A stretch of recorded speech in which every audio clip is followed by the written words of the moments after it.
A courageous female Ohio State representative introduced an amendment to protect opportunities for women and girls in athletics by ensuring that they are not forced to compete against males on women's sports teams. And while she spoke on the state house floor, a male Democrat state representative loudly and rudely attempted to stop her from speaking, repeatedly shouting, "Point of order," in an attempt to silence her. You need to hear it to believe it. This amendment will require schools that are part of the OHSAA to designate separate teams for participants of the biological sex. No school interscholastic conference or organization that regulates interscholastics shall permit biological males to participate on athletic team or an athletic competition designated only for biological female participants. Wow. I think the term for that might be mansplaining. Joining us now to talk about what provoked the outrage is Ohio State Representative Jena Powell, and someone who I am proud to count as a friend. Jena, welcome to Washington Watch. Wonderful. Hi, Joseph. Thanks for having me on tonight. Well, so glad to have you. Quite a scene on the floor. Have you ever experienced anything like that? You know, I think in the 2.5 years that I've been in the legislature, that was probably one of the worst outcries that we've seen. It's very rare to have something like that on the Ohio House floor, so it was very surprising. Why was the reaction so strong? You know, I can't explain always why the left doesn't like some of the things that we do, but, you know, this is a simple bill, an amendment to say, hey, we want to protect the integrity of women's sports in the state of Ohio. I think the left gets frustrated, and oftentimes they speak out in ways that are very inappropriate. When I had the House floor, the speaker did address me, which means I have the ability to speak.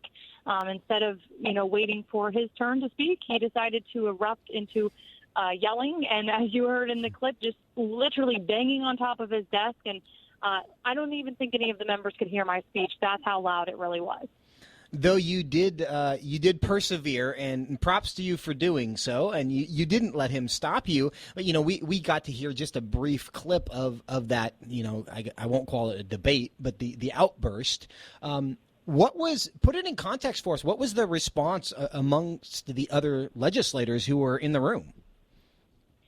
The other legislators are appalled. This isn't how the legislative process is supposed to work.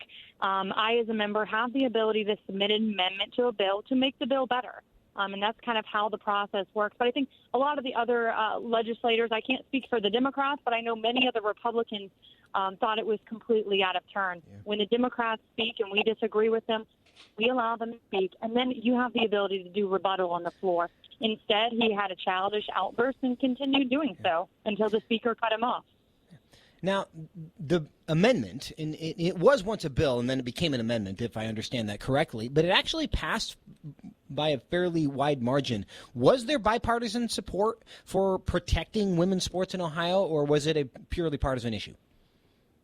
Unfortunately, there was not bipartisan support in the Ohio House. But when we look at data around this state, there is both Republicans and Democrats that are constituents of our state that agree with the Save Women's Sports Act.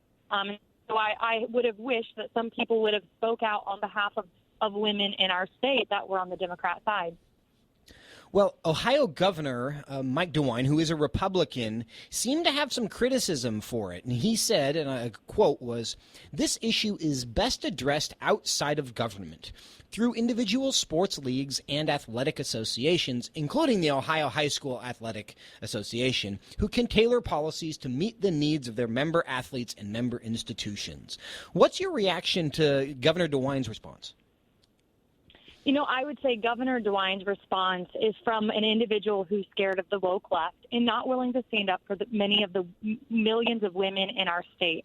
The Save Women's Sports Act is just standing up for women in our state. But unfortunately, it's become a very partisan issue. It's become a political issue where the NCAA and woke corporations are threatening governors and threatening politicians.